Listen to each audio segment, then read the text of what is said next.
संपूर्ण मानवता की अनमोल विरासत श्रीमद् भागवत गीता के द्वितीय अध्याय में पुनः आप सबों का हार्दिक अभिनंदन है।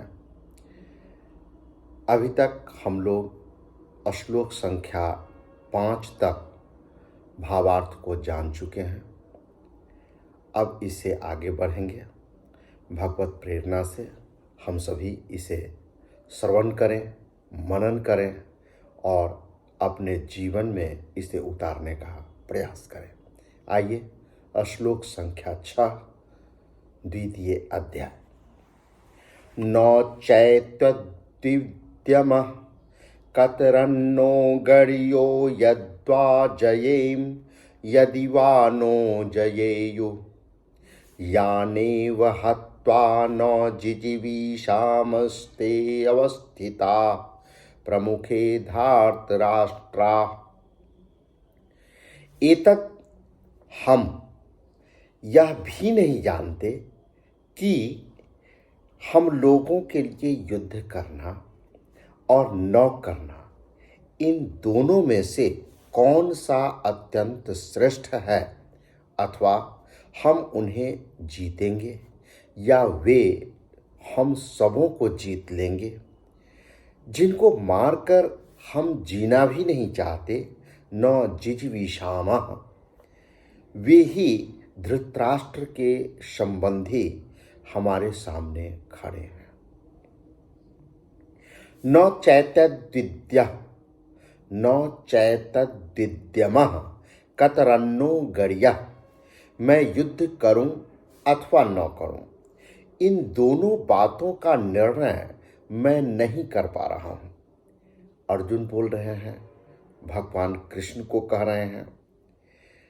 भगवान के वचनों में ऐसी विलक्षणता है कि अर्जुन के भीतर अपना प्रभाव डालते चले जा रहे हैं, जिससे अर्जुन को अपने युद्ध न करने का जो निर्णय है उसमें संदेह पैदा होता जा रहा है।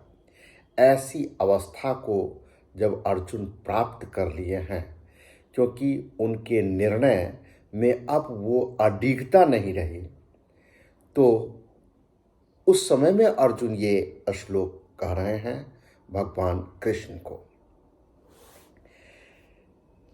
मेरी दृष्टि में गुरुजनों को मारना पाप होने के कारण युद्ध न करना ही श्रेष्ठ है। अर्जुन कहते हैं, इन दोनों पक्षों को सामने रखने पर मेरे लिए कौन सा पक्ष अत्यंत श्रेष्ठ है, युद्ध करूं या फिर ना करूं। आप कहते हैं कि युद्ध करना हमारा अभी कर्तव्य है, और हम ये सोचते हैं कि ये जो गुरुजन हैं, इनको मारने से जो हमें पाप लगेगा, इसलिए हम युद्ध नहीं करेंगे। इसका क्या तर्क हो, ये दोनों असमंजस की स्थिति को पैदा कर रहा है। कौन सा पक्ष अत्यंत श्रेष्ठ है, यही जानने में दुविधा पैदा हो रही है। इस प्रकार ऊपर के पदों में अर्जुन के भीतर भगवान का पक्ष और अर्जुन का स्वयं का पक्ष, ये दोनों अब समकक्ष हो गए हैं, दोनों बराबर हो गए हैं। भगवान कृष्ण के जो तर्क हैं युद्ध करने संबंधी, उनके तर्क को भी झुठलाया नहीं जा सकता, और अपने मन में ये जो भाव आ रहा है युद्ध नहीं करेंगे, उसके भी तर्क को देख रहे हैं, तो बड़ा ही दुविधा की स्थिति में वो फंस गए हैं। यद्वा जयेम यदि वा नो जयेयुः, अगर आपकी आज्ञा के अनुसार, मतलब भगवान कृष्ण की आज्ञा के अनुसार, अर्जुन कह रहे हैं, यदि युद्ध किया भी जाता है तो हम उनको जीत लेंगे या वे हमको जीत लेंगे, ये स्पष्ट नहीं पता चल रहा है जो आखिर युद्ध का परिणाम क्या होगा। यहाँ अर्जुन को अपने बल पर अविश्वास पैदा नहीं हो रहा है, अपितु भविष्य पर अविश्वास पैदा हो रहा है कि भविष्य में क्या होने वाला है, यह पता नहीं है क्या होगा। यानी वह हत्वा न जिजीविषाम, हम तो कुटुंबियों को मारकर जीने की इच्छा भी नहीं रखते। भोग भोगने की, राज्य प्राप्त करने की और हुक्म चलाने की बात तो बहुत दूर की है। कारण कि अगर हमारे कुटुंबी मारे जाएंगे तो हम जीकर क्या करेंगे? अपने हाथों से कुटुंबों को नष्ट करके बैठे बैठे चिंता शोक ही तो करेंगे। आखिर सब कुछ तो परिवार के लिए ही होता है, और जब परिवार ही नहीं रहेगा तो हम जीत भी लेंगे सबको मारकर, तो आखिर बैठ करके हम तो सिर्फ शोक ही न मनाएंगे। ये हम क्यों करें? चिंता शोक करने से और वियोग का दुख झेलने से तो बेहतर है कि हम युद्ध न करें। ते अवस्थिता प्रमुखे धार्तराष्ट्रा, हम जिनको मारकर जीना भी नहीं चाहते, वे ही धृतराष्ट्र के संबंधी हमारे सामने खड़े हैं। धृतराष्ट्र के सभी संबंधी हमारे भी तो परिजन हैं, कुटुंबी हैं। उन कुटुंबियों को मारकर हमारे जीने को धिक्कार है। मैं जी करके क्या करूंगा? अपने कर्तव्य का निर्णय करने में अपने को असमर्थ पाकर अब अर्जुन व्याकुलतापूर्वक भगवान से अब प्रार्थना कर रहे हैं।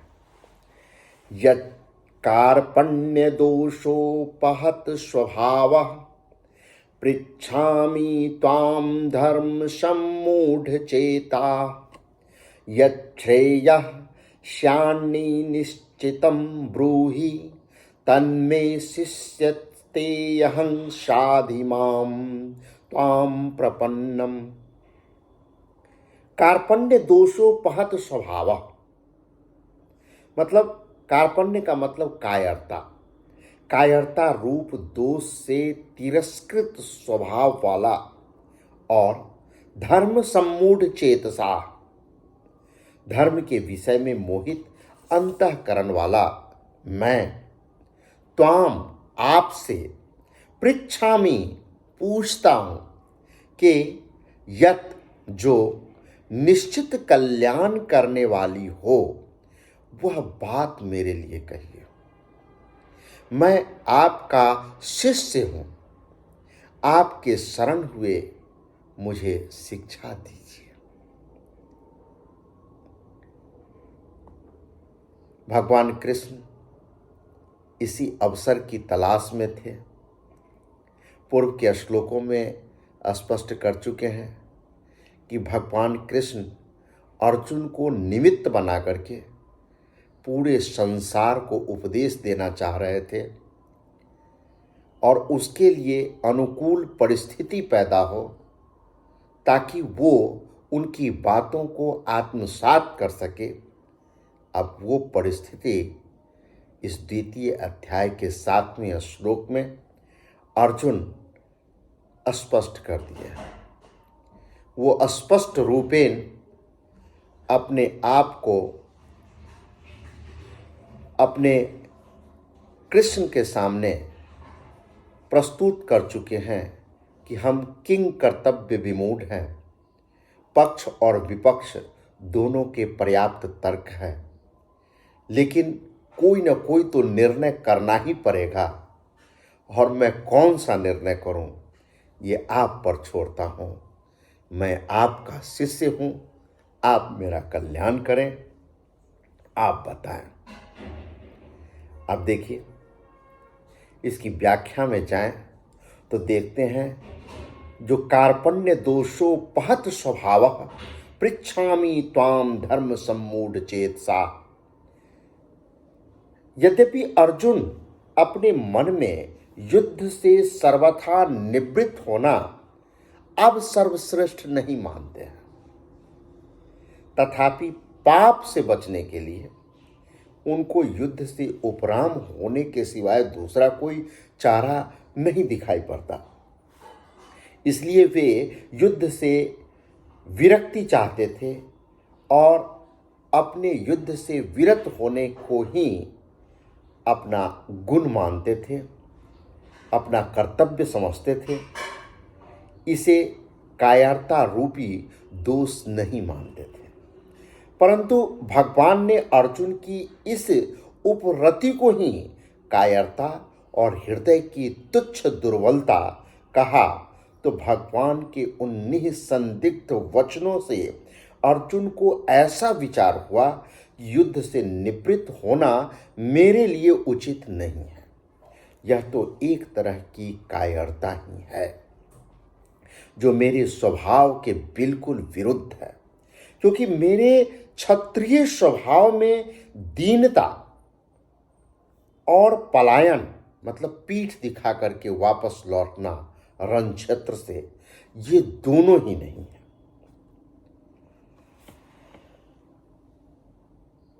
इस तरह से भगवान के द्वारा कथित कायरता रूप दोष को अपने में स्वीकार करते हुए अर्जुन भगवान से कहते हैं कि एक तो कायरता रूप दोष के कारण मेरा छात्र स्वभाव एक तरह से दब गया है, और दूसरी बात मैं अपनी बुद्धि से धर्म के विषय में कुछ भी निर्णय नहीं कर पा रहा हूँ।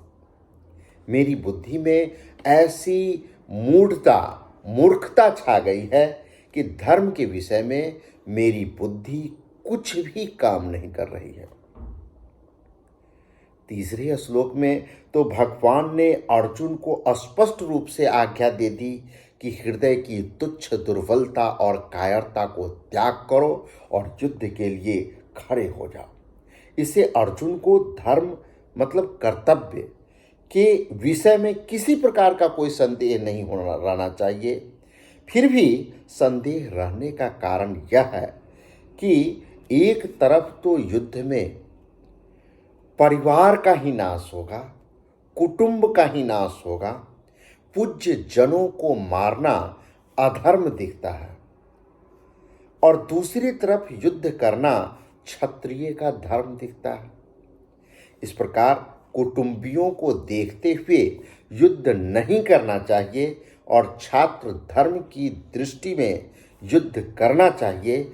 इन दोनों बातों को लेकर के अर्जुन धर्म संकट में पड़ गए हैं। क्या करें और क्या न करें, इसी को किंग कर्तव्य विमूढ़ता की स्थिति कहते हैं। और इन्हीं दोनों बातों को लेकर के उनका बुद्धि कुंठित हो गया है।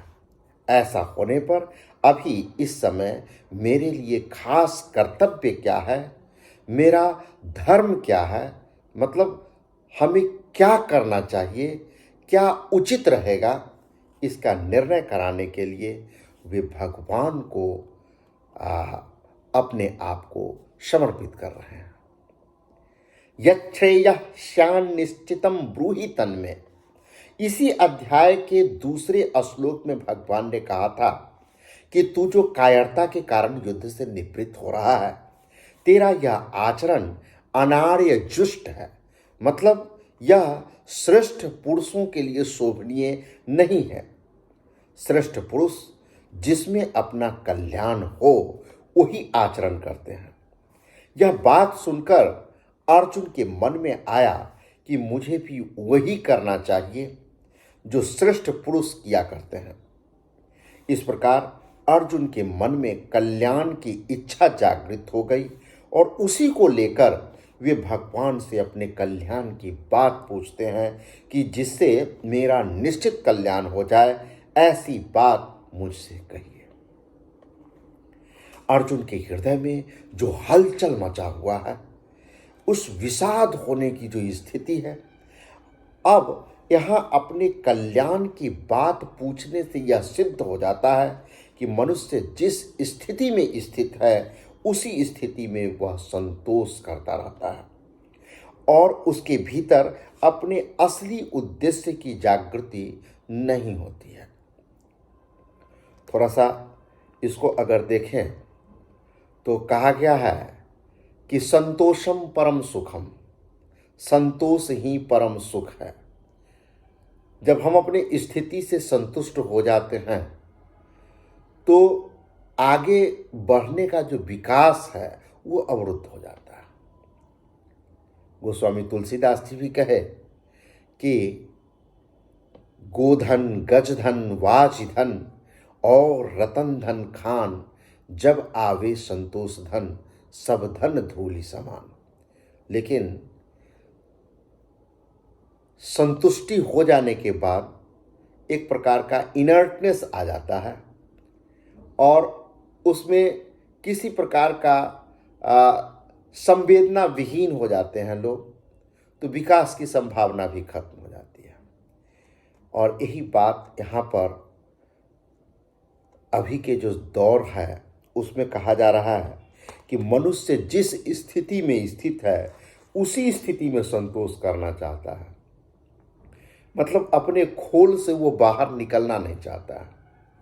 अगर न्यूटन के शब्दों में कहें तो जड़त्व का नियम भी यही है। यदि कोई वस्तु स्थिर है तो स्थिर ही रहना चाहती है, गति में है तो गति में ही रहना चाहती है। मतलब क्या कि जो जैसा है उसी में संतुष्ट अपने आप को मानता है। इसलिए यहाँ पर बात थोड़ा समझने की है कि जब तक हम संतुष्ट रहते हैं तो असली उद्देश्य के प्रति हम जागृत नहीं हो पाते, विकास के प्रति उन्मुख नहीं हो पाते, अपने आप को नियति के अधीन मान करके संतुष्ट रह जाते हैं और दुनिया ठहर जाती है। इसलिए थोड़ा सा यहाँ पर संशोधन, वैचारिक संशोधन करने की भी जरूरत है। वास्तविक उद्देश्य कल्याण की जागृति तभी होती है जब मनुष्य अपनी वर्तमान स्थिति से असंतुष्ट हो जाए और उस स्थिति में रह न सके। अपने बेहतर स्थिति के लिए लगातार वो संघर्षशील रहे, अपने आप को परिस्थिति का दास मान करके, नियति के अधीन मान करके जो है उसी को पाकर के संतुष्ट रहने की प्रवृत्ति को छोड़े। अगर ऐसी प्रवृत्ति हो जाए तो विकास अवरुद्ध हो सकता है। शिष्यस्तेऽहम्, अपने कल्याण की बात पूछने पर अर्जुन के मन में यह भाव पैदा हुआ कि कल्याण की बात तो गुरु से पूछी जाती है, सारथी से नहीं पूछी जाती। यहाँ पर रथी और सारथी का भी भाव आ रहा है, क्योंकि रथी जो हैं अर्जुन है और सारथी छोटा पद है जो रथ को हाँकता है, और उसको गुरु मानना और उससे ज्ञान की बात करना ये विशिष्ट महत्व की बात है। तो यही बात अब मन में ये भी बात अर्जुन को आ रहा है कि जब हम अपने सारथी से ज्ञान की बात पूछ रहे हैं, असमंजस से निकालने का रास्ता दिखाने को कह रहे हैं, तो इसका मतलब हम उन्हें गुरु मान रहे हैं। इस बात को लेकर अर्जुन के मन में जो रथीपन का भाव था कि हम श्रेष्ठ हैं, रथ पर आरूढ़ हैं और हमारे आदेश का ही सिर्फ पालन करना सारथी का धर्म है, हमसे बहस करना और हमसे बात करना उसका कर्तव्य नहीं है, ये जो भाव था जिसके कारण वे भगवान को यह आज्ञा दे रहे थे। ध्यान रहे, भगवान यहाँ सारथी के रूप में हैं, आज्ञा दे रहे थे कि हे अच्युत, मेरे रथ को दोनों सेनाओं के बीच में खड़ा करो, जहां से मैं अपने परिजनों को स्पष्ट रूप से देख सकूं कि कौन लोग हमसे लड़ने के लिए तैयार हैं, कौन हमारे सामने हैं, किन पर हमें वार करना होगा। तो वह भाव मिट जाता है और अपने कल्याण की बात पूछने के लिए अर्जुन भगवान के शिष्य हो जाते हैं। ये बहुत बड़ा परिवर्तन आ गया। जिस समय में रथ को खड़ा करने का आदेश दिए अर्जुन, उस समय में रथी और सारथी का भाव है। लेकिन अभी इस द्वितीय अध्याय के 7वें श्लोक में अपने आप को कृष्ण के आगे समर्पित कर देना, इस भाव से निकलने की तरफ इशारा कर रहा है कि हम अब अपने आप को मालिक और आपको ड्राइवर सिर्फ नहीं समझ रहे हैं, आपको हम गुरु अपना मान रहे हैं। तो भमेव समर्पितम, अपने आप को समर्पित कर रहे हैं कि हमें इस असमंजस में से निकालिए प्रभु।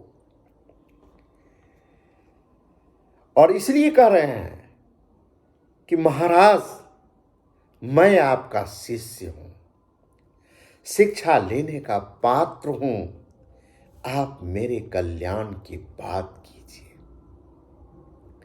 इस लाइन में ही यह स्पष्ट हो जाता है कि गुरु का आदेश सर्वोपरि होगा और आप जो आदेश देंगे उसका मैं पालन करूंगा। ये स्पष्ट रूप से अर्जुन कृष्ण को वचन दे रहे हैं। ये होता नहीं है जैसे फैसला होने से पहले लिखित आश्वासन देना कि मैं पंचों के निर्णय को मानूंगा, चाहे जो भी निर्णय हो। तो ये कुल मिलाकर के अगर हम देखें तो इस दृष्टिकोण से बिल्कुल स्पष्ट है कि कृष्ण जिस प्रकार की परिस्थिति समझ रहे थे उस हिसाब से परिस्थिति को उन्होंने पैदा किया और एक रथी किस प्रकार से शिष्य के रूप में कन्वर्ट हो गया। अपने मन के सारे भावों को रखने के बाद असमंजस की स्थिति में समाधान के लिए उन्हीं के तरफ आर्त भाव से देख रहा है और इस समय में जो कुछ भी कहा जाएगा वो सीधे सीधे अर्जुन के दिमाग पे बैठता चला जाएगा और उसकी किंग कर्तव्य विमूढ़ता समाप्त हो जाएगी। ये बहुत बड़ा परिवर्तन है।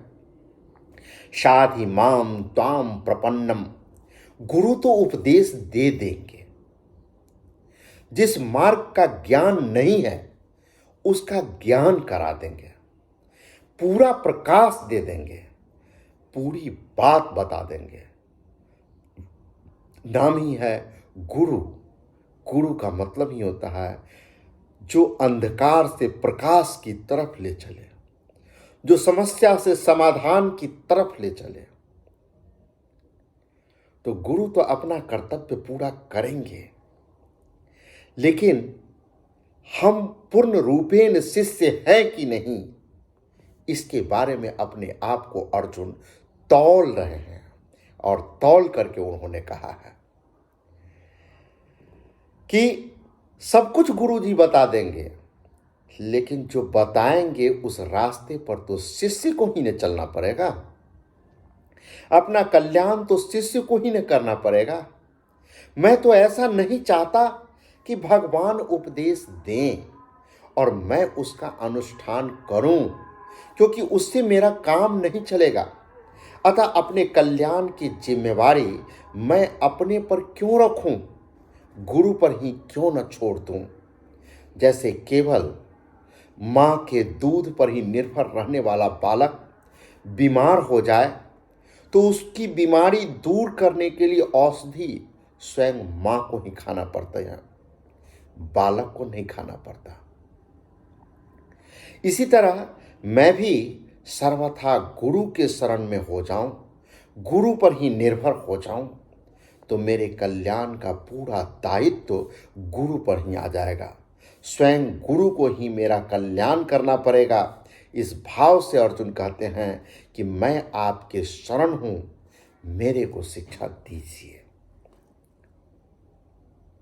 सचमुच में जब बहस करते हैं, गुरु के पास स्पष्ट रास्ता होता है कि अपने शिष्य को किस प्रकार से अंधकार से निकाल करके प्रकाश की तरफ ले चलें। एक स्पष्ट विजन होता है, एक स्पष्ट रोड मैप होता है, और हर वक्त गुरु अपने शिष्य के कल्याण के लिए लगातार प्रयत्नशील होते हैं, सतत प्रयत्नशील होते हैं। और वैसे गुरु से जब शिष्य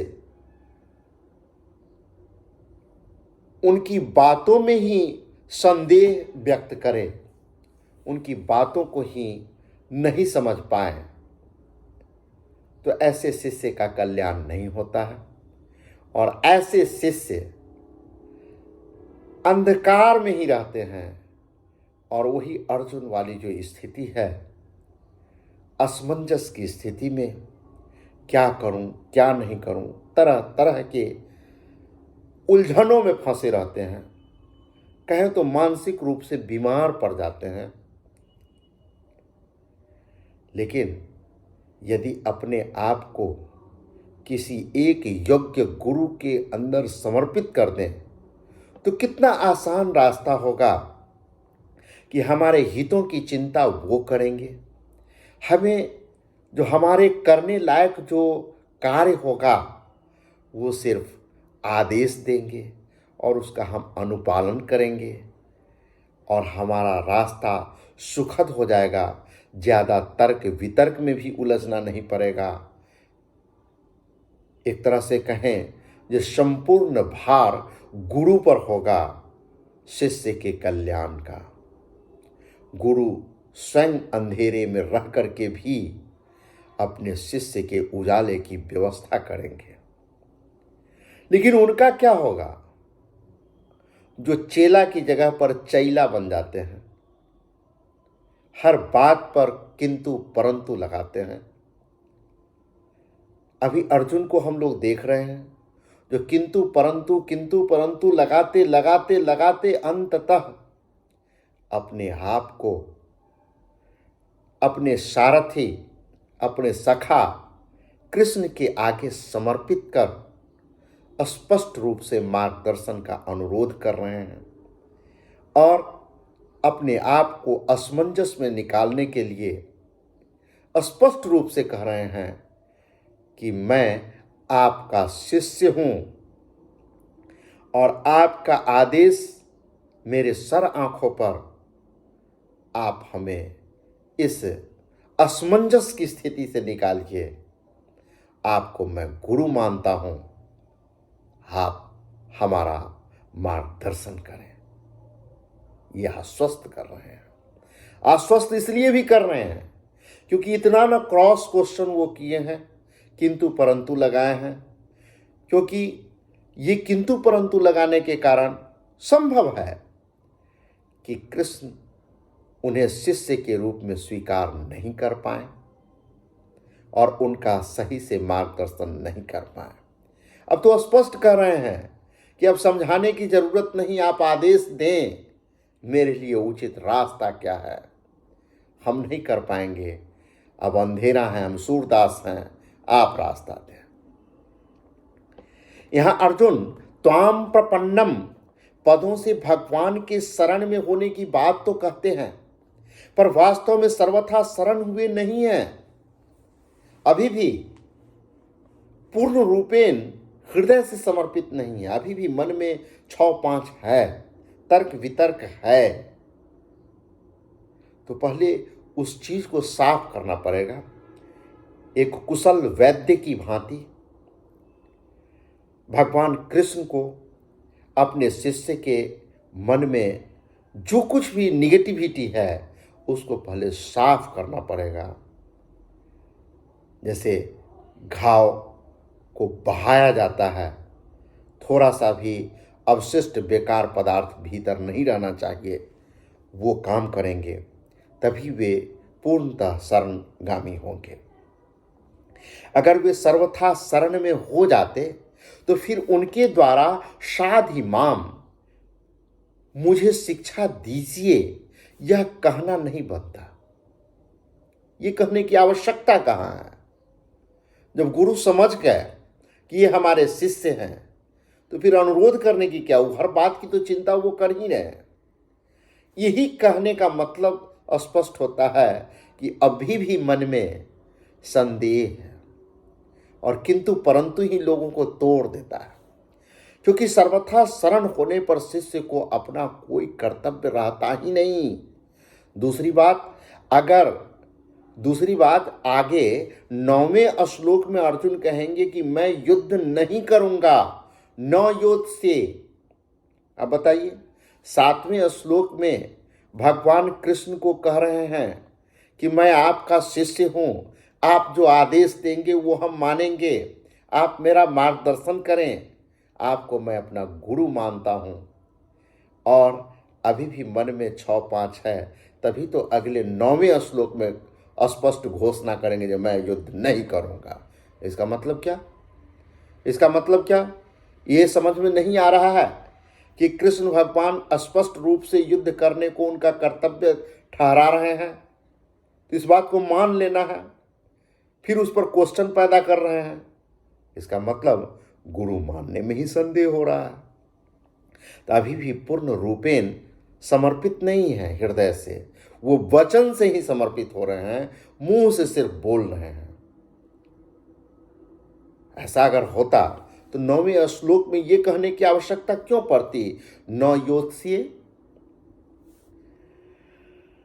अर्जुन की यह बात भी शरणागति के विरुद्ध पड़ती है, कारण कि शरणागत होने के कारण मैं युद्ध करूंगा या नहीं करूंगा, क्या करूंगा और क्या नहीं करूंगा, यह बात रहती ही नहीं है।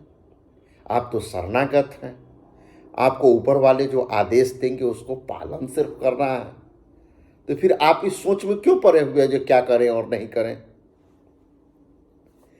यह बात नहीं रहती।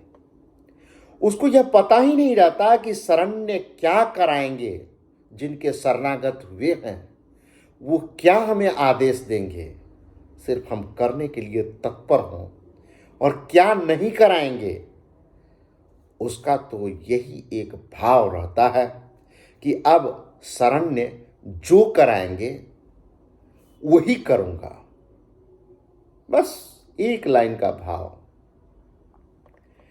अर्जुन की इस कमी को दूर करने के लिए ही आगे चलकर भगवान को मामेकम शरणम ब्रज 18वें अध्याय के 66वें श्लोक में भगवान को कहना पड़ा।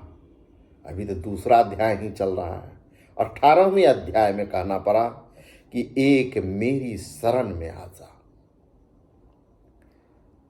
ऐसा कहना पड़ा। फिर अर्जुन ने भी करिष्ये वचनम तव 18वें अध्याय के 73वें श्लोक में जाकर कहा कि आपके आज्ञा का पालन करूंगा। ऐसा कहकर पूर्ण शरणागति को स्वीकार किया।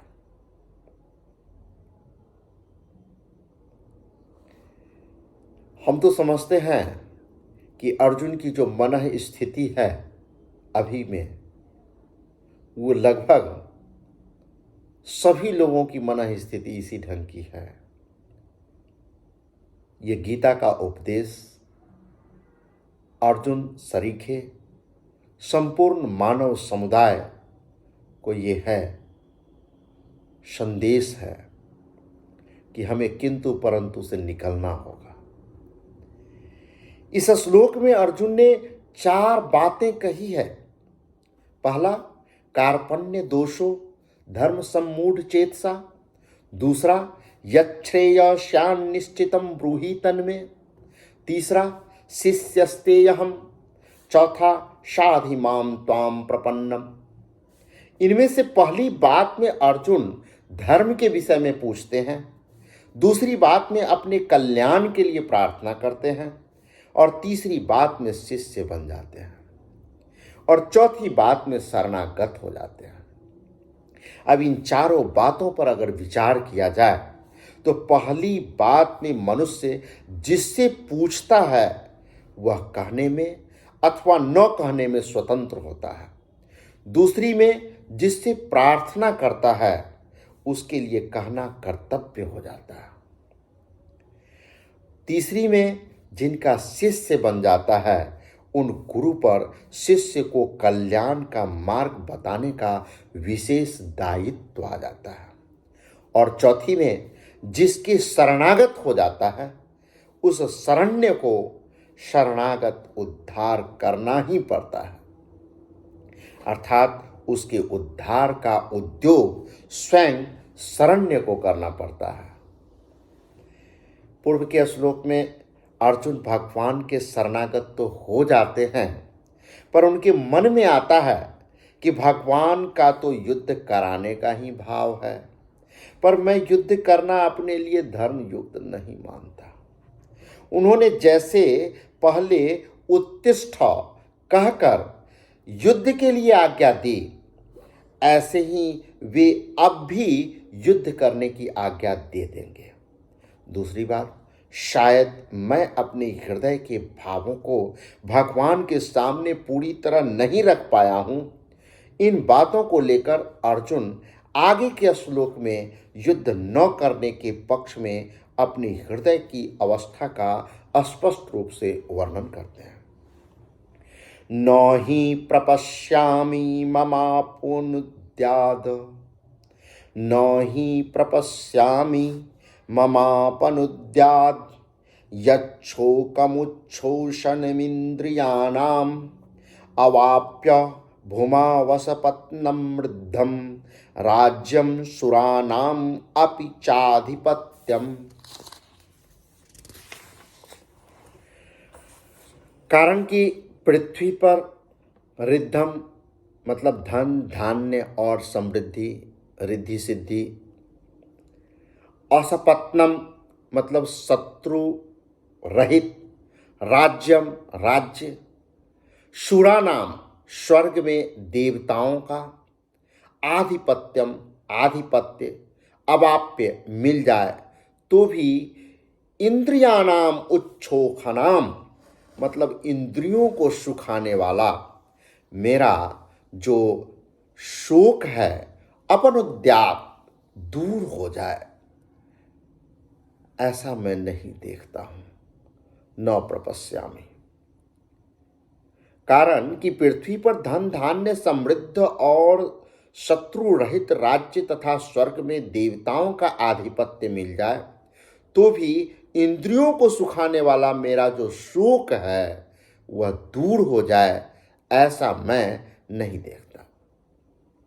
अर्जुन सोचते हैं कि भगवान ऐसा समझते होंगे कि अर्जुन युद्ध करेगा तो उसकी विजय होगी और विजय होने पर उसको राज्य मिल जाएगा, जिससे उसके चिंता शोक मिट जाएंगे और संतोष हो जाएगा। परंतु शोक के कारण मेरी ऐसी दशा हो रही है कि विजय होने पर भी मेरा शोक दूर हो जाए, ऐसा मुझे दिखाई नहीं पड़ रहा। अवाप्य भूमा वसपत्नम वृद्धम राज्यम, अगर मेरे को धन धान्य से संपन्न और निष्कंटक राज्य मिल जाए, अर्थात जिस राज्य में प्रजा खूब सुखी हो, प्रजा के पास खूब धन धान्य हो, किसी चीज की कमी न हो और राज्य में कोई बैरी भी नहीं हो, दुश्मन भी न हो, तो भी मेरा शोक दूर नहीं हो सकता। सुरानामपि चाधिपत्यम, इस पृथ्वी के तुच्छ भोगों वाले राज्य की बात ही क्या करें। इंद्र का दिव्य भोगों वाला राज्य भी अगर मिल जाए ना, तो भी मेरा जो शोक है, जलन है, ताप है, चिंता है, वो दूर नहीं हो पाया था। अर्जुन ने पहले अध्याय में यह बात कही थी कि मैं न विजय चाहता हूं, न राज्य चाहता हूं और न सुख ही चाहता हूं, क्योंकि उस राज्य से क्या होगा, उन भोगों से क्या होगा और उस जीने से क्या फायदा जिसके लिए हम राज्य भोग एवं सुख चाहते हैं, वे ही मरने के लिए सामने खड़े हैं। पहले अध्याय का 32वां और 33वें श्लोक में यहां अर्जुन कहते हैं कि पृथ्वी का धन धान्य संपन्न और निष्कंटक राज्य मिल जाए तथा देवताओं का आधिपत्य मिल जाए तो भी मेरा शोक दूर नहीं हो सकता, मैं उनसे सुखी नहीं हो सकता। वहां पहले अध्याय के 32वें से 33वें श्लोक में कहा कि तो कौटुंबिक ममता की वृत्ति ज्यादा होने से अर्जुन की युद्ध से उपरति पैदा हुई है, विरक्ति पैदा हुई है। पर यहाँ उनकी जो विरक्ति हो रही है वह अपने कल्याण की वृत्ति पैदा होने से हो रही है। अतः वहाँ की उपरति और यहाँ की उपरति में अंतर है। मतलब पहले अध्याय के 32वें से 33वें श्लोक में उपरति का जो अर्थ है वो पैदा हुआ क्यों? वो पारिवारिक ममता की वजह से पैदा हुआ है। और अभी जो उपरति पैदा हो रही है वो उनको स्वयं का कल्याण समझने करके ये विरक्ति पैदा हो रही है। ये दोनों के भाव में अंतर है। न ही प्रपश्यामि ममापुनत्यादत्यक्षो कमुच्छोषण इंद्रियाणाम। जब कुटुंबियों के मरने की आशंका से ही मुझे इतना संताप हो रहा है तब उनके मरने पर मुझे कितना शोक होगा, इसकी कल्पना कर रहे हैं अर्जुन।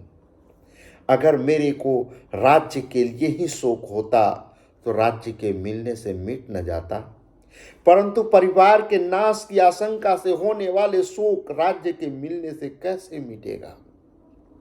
शोक का मिटना तो दूर रहा, प्रत्युत शोक और बढ़ेगा, क्योंकि युद्ध में सब मारे जाएंगे तो मिले हुए राज्य को कौन भोगेगा, वह किसके काम आएगा। अतः पृथ्वी का राज्य और स्वर्ग का आधिपत्य मिलने पर भी इंद्रियों को सुखाने वाला मेरा शोक दूर नहीं हो सकता। प्राकृत पदार्थों के प्राप्त होने पर भी मेरा शोक दूर हो जाए यह मैं नहीं देखता। ऐसा कहने के बाद अर्जुन ने क्या किया इसका वर्णन संजय आगे के श्लोक में कर रहे हैं। संजय उवाच एवमुक्त्वा ऋषिकेशं गुडाकेशः परन्तप न योत्स्य इति गोविन्दम् उक्त्वा तूष्णीं बभूवः।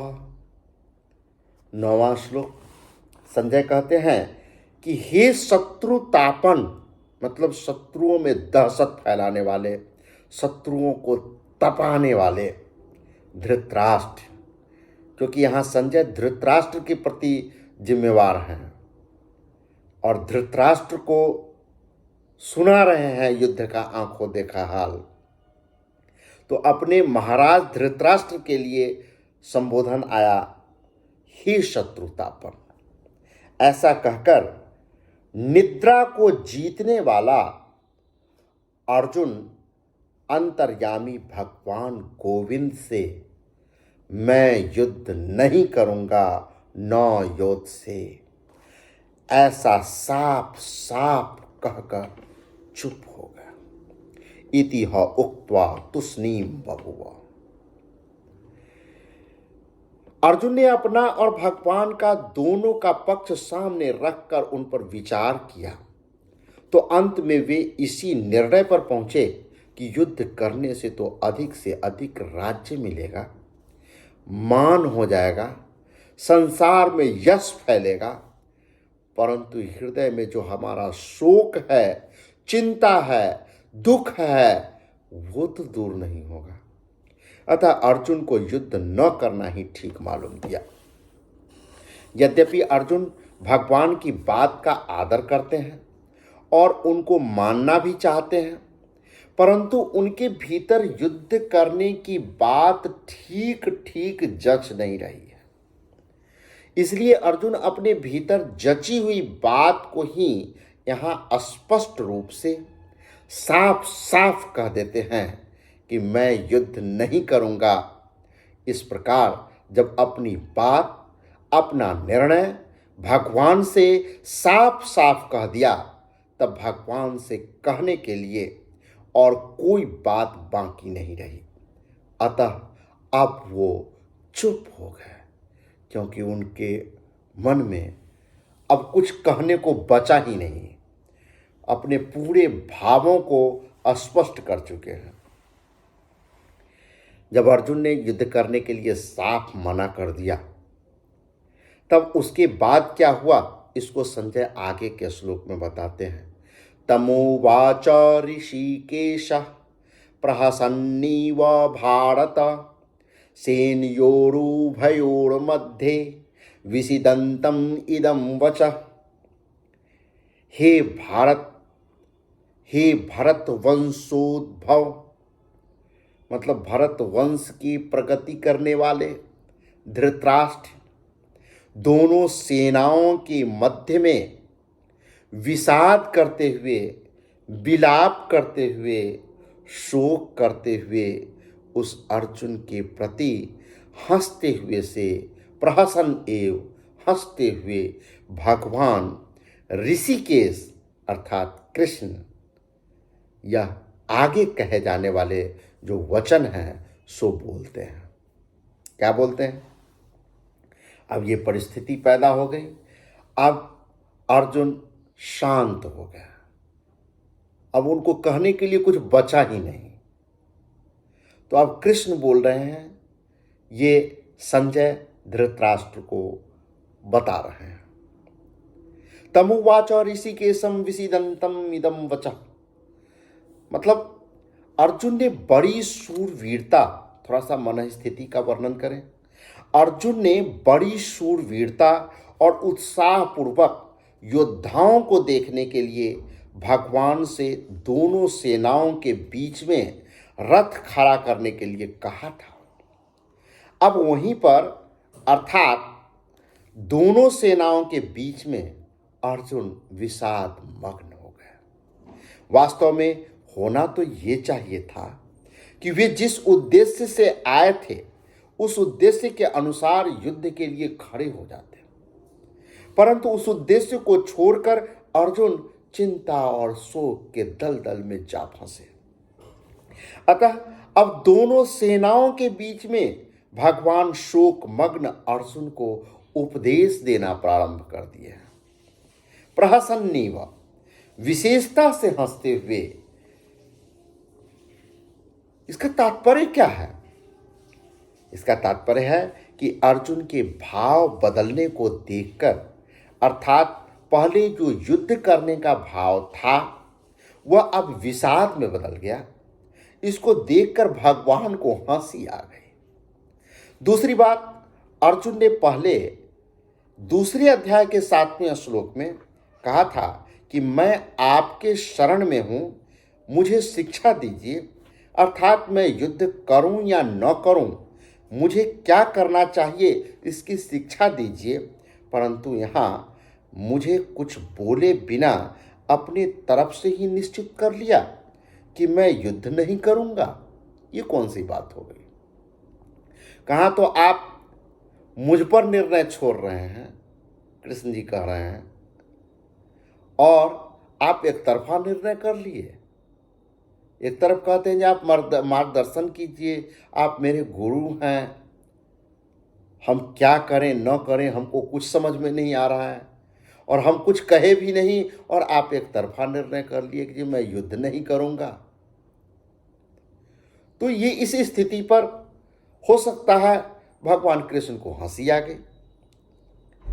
कारण कि शरणागत होने पर मैं क्या करूं और क्या नहीं करूं आदि कुछ भी सोचने का अधिकार तो रहता नहीं है।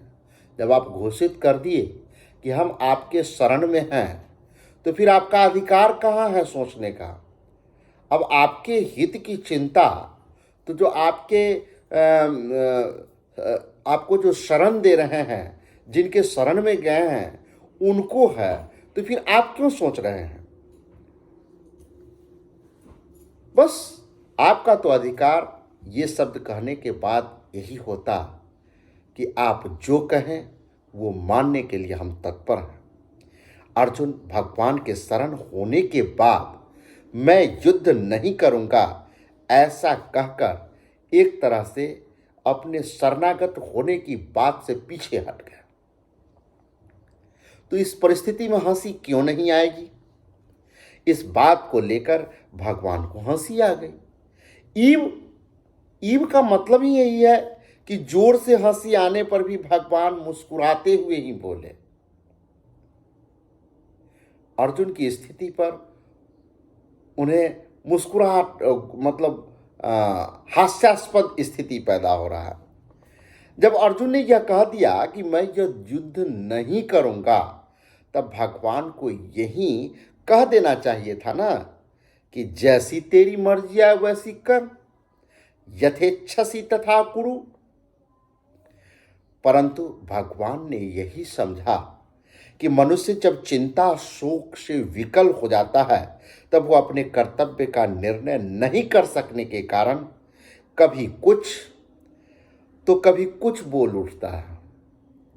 इसी को कहते हैं कभी कुछ कभी कुछ, कहीं भी एक जगह स्थिर नहीं रहना। यही दशा अर्जुन की हो रही है। अर्जुन के बात का कोई वैल्यू ही नहीं रह पाएगा। अतः भगवान के हृदय में अर्जुन के प्रति अत्यधिक स्नेह होने के कारण कृपालुता और दया का भाव उमड़ पड़ा है। कारण है कि भगवान साधक के वचनों की तरफ ध्यान न देकर उसके भाव की तरफ देखते हैं। इसलिए भगवान अर्जुन के मैं युद्ध नहीं करूंगा इस वचन की तरफ ज्यादा ध्यान नहीं देकर आगे के श्लोक से उपदेश देना प्रारंभ करते हैं। जो वचन मात्र से भी भगवान के शरण में आ जाता है, भगवान उसको स्वीकार कर लेते हैं। भगवान के हृदय में प्राणियों के प्रति कितनी दयालुता है।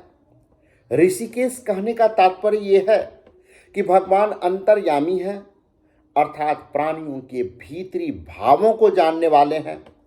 भगवान अर्जुन के भीतरी भावों को जानते हैं कि अभी तो कौटुंबिक मोह के वेग के कारण और राज्य मिलने से अपना शोक मिटता नहीं देखने के कारण अर्जुन कह रहा है कि मैं युद्ध नहीं करूंगा। परंतु जब इसको स्वयं अपनी चेतना जागृत होगी, तब यह बात तो ठहरेगी ही नहीं और मैं जैसा कहूंगा वैसा ही वो मानने के लिए बाध्य होगा। इदम वचः उवाच पदों में केवल उवाच कहने से ही काम चल सकता था, क्योंकि उवाच के अंतर्गत ही वचः पद का अर्थ आ जाता है।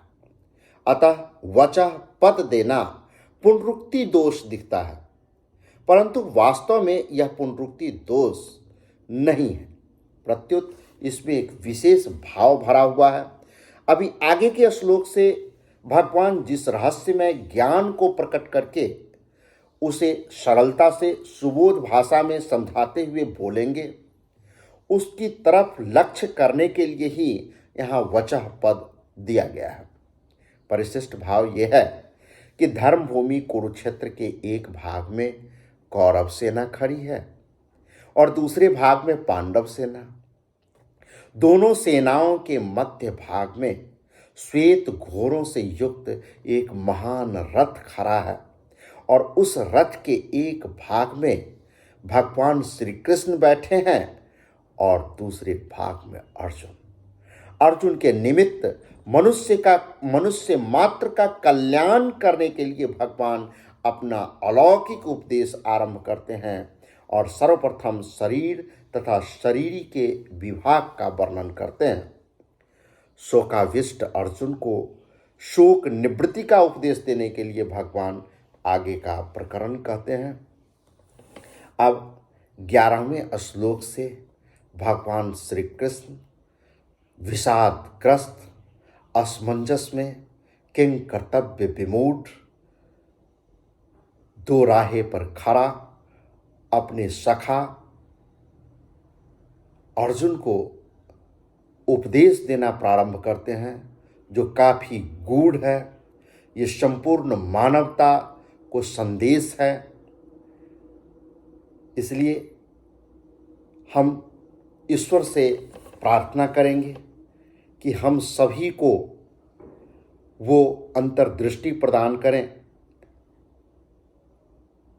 हमें प्रेरित करें कि उनके गूढ़ बातों को हम लोग समझ सकें, सुन सकें। इसके लिए प्रेरित करें। सभी सुधी दर्शकों से भी अनुरोध रहेगा कि अगला अंक काफ़ी महत्वपूर्ण है, 11वें श्लोक से सुनना न भूलें। हम यहीं पर विराम लेना चाहेंगे। जय हिंद, जय भारत।